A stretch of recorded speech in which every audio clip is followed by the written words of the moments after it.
Oke, selamat pagi semuanya. Bertemu lagi dalam pembelajaran PPKN ya. Nah, di 2 minggu sebelumnya kita sudah mempelajari materi mengenai budaya politik Indonesia, di mana kita sudah membahas mengenai pengertian dan komponen budaya politik.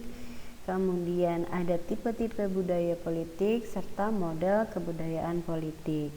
Nah, untuk pertemuan kali ini kita akan membahas mengenai submateri kita yang ketiga, yaitu mengenai budaya politik Indonesia. Nah, langsung saja kita masuk ke dalam materinya. Oke. Nah, di sini sudah ada submateri C, yaitu mengenai budaya politik Indonesia. Nah, sebelum masuk ke dalam materi budaya politik Indonesia, terlebih dahulu kita harus mengetahui bahwa Indonesia ini merupakan negara yang majemuk. Nah, di sini arti dari kata majemuk berarti artinya adalah adanya keberagaman budaya serta keberagaman geografis setiap daerahnya. Nah, keberagaman ini nantinya akan mempengaruhi budaya politik Indonesia itu sendiri.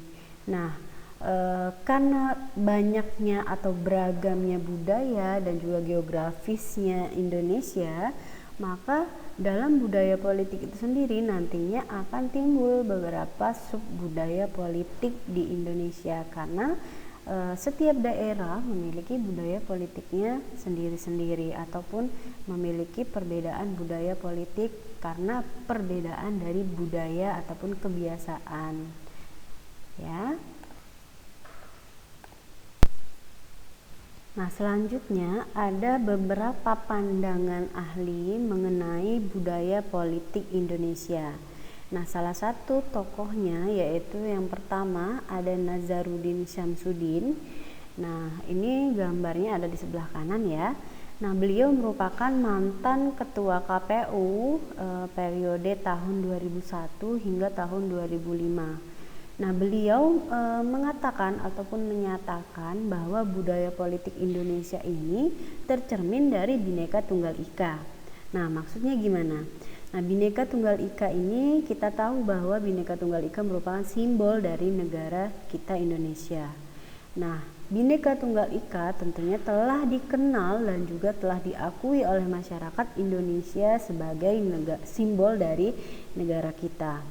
Nah, di sini budaya politik yang dimaksudkan oleh Nazaruddin Syamsuddin, budaya politik diartikan memiliki dua nilai penting, yang mana yaitu toleransi dan juga tenggang rasa, serta masyarakatnya ataupun warganya menjunjung tinggi pluralisme. Nah, pluralisme ini artinya adalah adanya suatu penghormatan, penghargaan terhadap perbedaan yang ada di Indonesia. Nah, jadi budaya politik yang dimaksudkan di sini artinya adalah budaya ataupun sikap ataupun perilakunya berarti menunjukkan adanya toleransi dan juga tenggang rasa terhadap perbedaan yang ada di Indonesia. Ya. Oke. Selanjutnya, nah yang kedua, di sini ada Afan Ghaffar, merupakan seorang profesor ilmu sosial dan juga politik di Universitas Gadjah Mada ya. Nah, beliau menyatakan bahwa sedikit sulit untuk mengidentifikasi budaya politik di Indonesia, namun dapat digambarkan dengan suatu pola yang mana beliau menggambarkan pola budaya politik ini, budaya politik dominan namanya. Nah, budaya politik dominan ini beliau mengatakan adanya etnis yang menjadi dominan di suatu politik. Nah, di sini dikatakan bahwa etnis yang dominan dalam budaya politik itu merupakan etnis Jawa. Nah, mengapa etnis Jawa? Karena Afan Ghaffar ini menyatakan bahwa etnis Jawa dianggap sangat mewarnai sikap dan juga perilaku serta orientasi politik di kalangan elit politik Indonesia. Nah, jadi maksudnya adalah karena pada zaman dahulu ya, pada saat itu pemerintahan berpusatnya di Pulau Jawa, tentunya pada saat itu budaya politik yang dominan yaitu terkait dengan etnis-etnis Jawa yang mana menduduki kalangan elit politik seperti misalnya menjadi anggota DPR, MPR ataupun DPD. Nah, ini merupakan pernyataan daripada Afan Ghaffar. Nah, lalu yang ketiga ada Herbert Feith, merupakan seorang Indonesianis dan profesor ilmu politik UGM juga ya, sama seperti Afan Ghaffar juga di UGM. Nah, kalau Herbert Feith berbeda dengan yang dinyatakan oleh Afan Ghaffar. Di sini dia menyatakan ada dua budaya politik yang dominan, yaitu aristokrasi Jawa dan wiraswasta Islam. Nah, dari pernyataan tersebut artinya adalah ada dua hal ataupun dua budaya yang dianggap dominan di Indonesia. Yang pertama aristokrasi Jawa. Nah, di sini artinya adalah itu berarti budaya politik didominasi atau mayoritasnya adalah masyarakat Jawa. Nah, artinya sama dengan yang dinyatakan oleh Afan Ghaffar. Jadi masih banyak masyarakat Jawa yang menjadi kalangan elit politik masih berasal dari etnis-etnis Jawa. Nah, kemudian dalam aristokrasi Jawa di sini juga dipengaruhi adanya budaya Belanda. Jadi masih campuran antara Belanda mempengaruhi Indonesia. Nah, sedangkan yang kedua ada wiraswasta Islam. Nah, di sini diartikan bahwa adanya produk hasil dari kota-kota perdagangan di pesisir Sumatera. Nah, maksudnya adalah produk ini berupa manusia ya.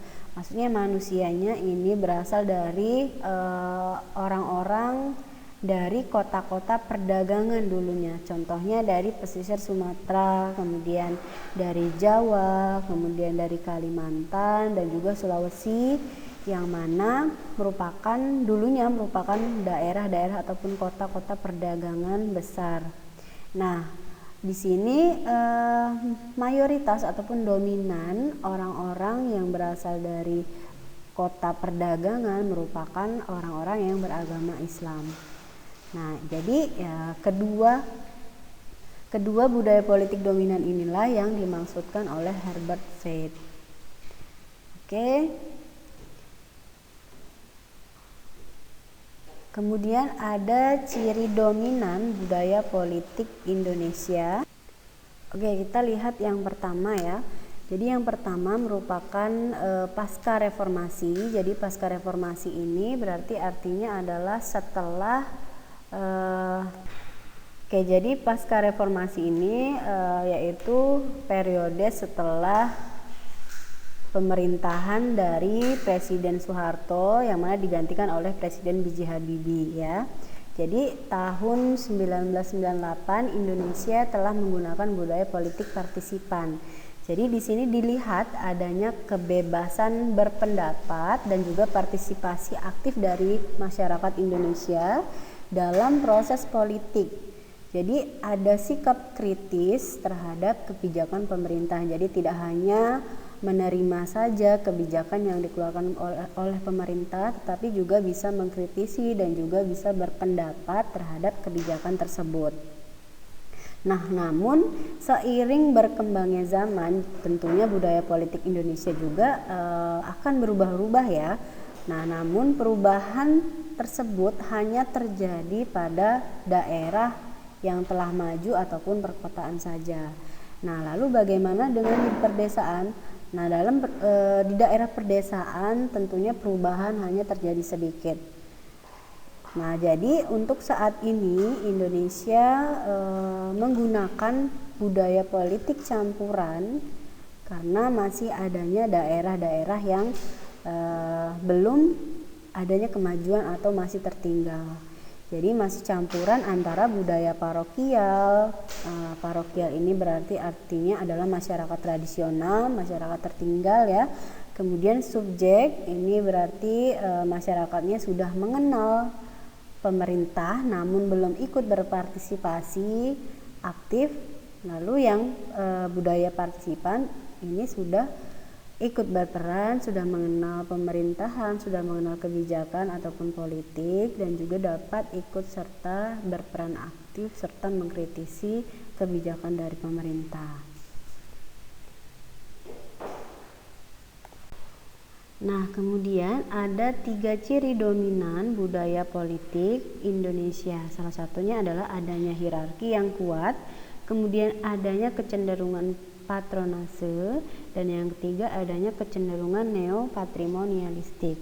Nah, kita bahas yang pertama, adanya hierarki yang kuat. Nah, di sini ada suatu pandangan dari seorang penguasa di mana dirinya merasa wajib ataupun pantas untuk ditaati dan juga dipatuhi oleh rakyat ataupun warganya. Nah, di sini berarti artinya penguasa cenderung merendahkan rakyatnya dan memandang bahwa hal tersebut pantas dilakukan. Jadi rakyat pantas apabila patuh terhadap penguasa. Nah, tentunya di sini akan ada efek negatif yang terjadi di mana semua kebijakan ataupun agenda yang dilakukan oleh pemerintah ataupun penguasa ini akan cenderung hanya dipatuhi dan juga dilaksanakan saja oleh rakyatnya. Jadi rakyatnya hanya perlu patuh dan juga taat kepada penguasa. Nah, kemudian untuk yang kedua adanya kecenderungan patronase. Nah, dalam kecenderungan patronase di sini artinya adalah terbentuk suatu pola hubungan antara patron dan juga klien. Nah, patron di sini memiliki kekuasaan, memiliki jabatan, bahkan memiliki materi. Sedangkan klien memiliki dukungan, tenaga, dan juga kesetiaan. Nah, contoh polanya misalnya seorang pelaku politik atau anggota partai politik akan naik jabatan. Tentu yang dicari dukungannya merupakan misalnya ketua partai politiknya, bukan berasal dari basisnya atau bukan berasal dari sesamanya. Jadi kalau dukungannya lebih kuat, lebih tinggi, maka untuk naik jabatannya menjadi akan lebih mudah. Nah, kemudian untuk yang ketiga yaitu neopatrimonialistik. Nah, di sini artinya adalah ada beberapa karakteristik yang dapat memunculkan suatu kecenderungan neopatrimonialistik. Nah, salah satunya adalah di sini sering terjadi pengaburan. Pengaburan itu artinya adalah tidak terlalu jelas ya antara mana kepentingan pribadi dan mana kepentingan publik. Nah, contohnya misalnya ada jatuhnya seperti KKN ya. Misalnya ada posisi strategis di suatu politik. Nah, tentunya akan lebih mudah seorang anak pejabat masuk menduduki posisi tersebut dibandingkan dengan bukan anak pejabat.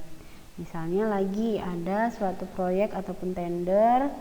Nah, anak pejabat akan lebih mudah memenangkan proyek tersebut dibandingkan dengan anak bukan seorang pejabat. Oke. Nah, untuk materi presentasi hari ini sudah cukup sampai di sini. Ibu harap kalian bisa memahami apa yang sudah Ibu jelaskan. Sekian presentasi dan terima kasih.